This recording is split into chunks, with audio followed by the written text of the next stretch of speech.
Ever felt that pang of frustration when you were deep in a Minecraft build, surrounded by scattered resources, and wished there was a tiny helper to gather them all for you?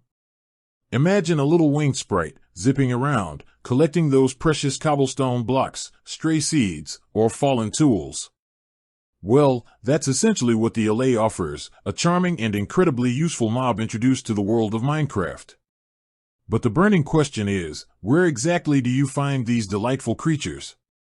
Before we dive into their specific locations, let's appreciate just how game-changing the Allay can be.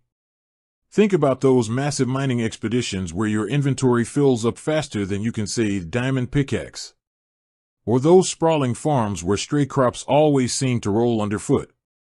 The Allay elegantly solves these logistical nightmares. Give an Allay an item, and it will tirelessly search the surrounding area for more of that same item, bringing them back to you. This isn't just about convenience, it's about freeing up your time to focus on the more creative and adventurous aspects of Minecraft. Now, let's get to the heart of the matter. Where do these coveted Allays spawn? Currently, there are only 2 specific locations where you can naturally encounter Allays in the vast Minecraft universe. The first, and perhaps more common, location is within woodland mansions. These imposing and somewhat eerie structures are generated in dark forest biomes. Woodland mansions are known for their labyrinthine layouts, filled with various rooms and, more importantly for our quest, hostile illager mobs. Among these illagers, you'll find cages scattered throughout the mansion. These aren't just any cages, they are the prisons of our sought-after Allays. Navigating a woodland mansion can be a challenging endeavor. These structures are often quite large and can be teeming with vindicators wielding axes and evokers casting powerful magic. You'll need to be well equipped with strong armor, weapons, and perhaps some potions to survive the onslaught. Explore the different floors and rooms meticulously. Keep an eye out for cells made of wood bars or stone bricks. Inside these cells, you'll likely find one or more Allays trapped and waiting for rescue. Freeing an Allay from its cage is straightforward. Simply break the blocks that form the enclosure. Once free, the Allay will flutter around. To get it to work for you, you need to give it an item. Just hold the item you want it to collect and interact with the Allay. It will then hold onto that item.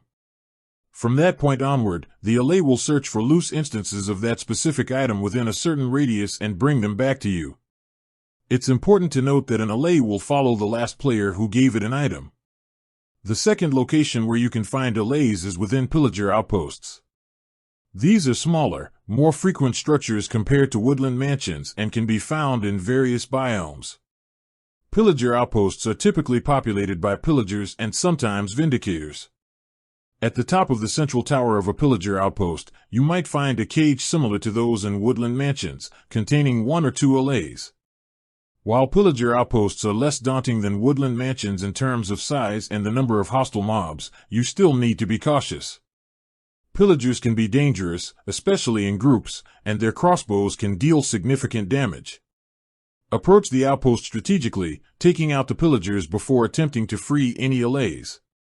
Once you've cleared the area, locate the cage at the top of the tower and break it open to release the Allays. Again, remember to give them an item to initiate their collecting behavior and establish your ownership.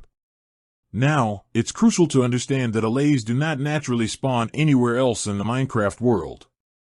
You won't stumble upon them wandering in forests, caves, or plains. Their presence is exclusively tied to these 2 hostile structures. This makes them a somewhat rare and valuable find. Given the dangers associated with woodland mansions and pillager outposts, you might be wondering if there are any strategies to make the search for Allays more efficient. Firstly, map exploration can be incredibly helpful. Cartographer villagers can trade for Ocean Explorer maps and Woodland Explorer maps. While Ocean Explorer maps lead to ocean monuments, Woodland Explorer maps will guide you directly to the nearest woodland mansion. This eliminates the need for aimless wandering through dark forest biomes. However, there's no equivalent map for pillager outposts. These you'll have to find through general exploration. They tend to appear more frequently in flatter biomes like plains and deserts. Secondly, preparation is key. Before venturing into a woodland mansion or approaching a pillager outpost, ensure you have adequate gear. Diamond or netherite armor is highly recommended, along with a powerful sword or axe. Bring a shield to block incoming projectiles, and consider packing some healing potions and food to sustain yourself during combat. For woodland mansions, potions of night vision can also be invaluable for navigating the dimly lit corridors. Thirdly, strategic clearing of the structures is essential. Don't rush in blindly. Take your time to scout ahead, identify potential threats, and eliminate hostile mobs systematically. In woodland mansions, be particularly wary of evokers, as their fangs attack and summoning vexes can quickly overwhelm you. In pillager outposts, prioritize taking out any pillagers on higher vantage points to avoid being sniped by their crossbows. Once you've successfully freed an Allay, you might want to transport it to your base or a specific location where you need its help. Allays can fly, but they don't move incredibly fast. The most reliable way to transport them over long distances is by using a lead. Simply interact with the Allay while holding a lead, and it will become tethered to you, allowing you to guide it wherever you need it to go. Be mindful of obstacles and cliffs, as the Allay can become untethered if it gets too far away or caught on something. Now, let's talk a bit more about how to effectively utilize your Allays once you have them. As mentioned earlier, giving an Allay an item will prompt it to collect more of that same item. The Allay has an inventory of one item type at a time. If you give it a different item, it will forget the previous one and start collecting the new item. Allays have a limited search radius. They will typically look for items within a 32-block radius of their current location. If they find an item, they will pick it up and attempt to bring it back to the player who last gave them an item or to a note block that is currently playing a sound. This is a crucial piece of information for setting up efficient item collection systems. By placing a note block and activating it, you can power it with a redstone pulse. Any Allay that has been given an item will prioritize bringing collected items to that note block.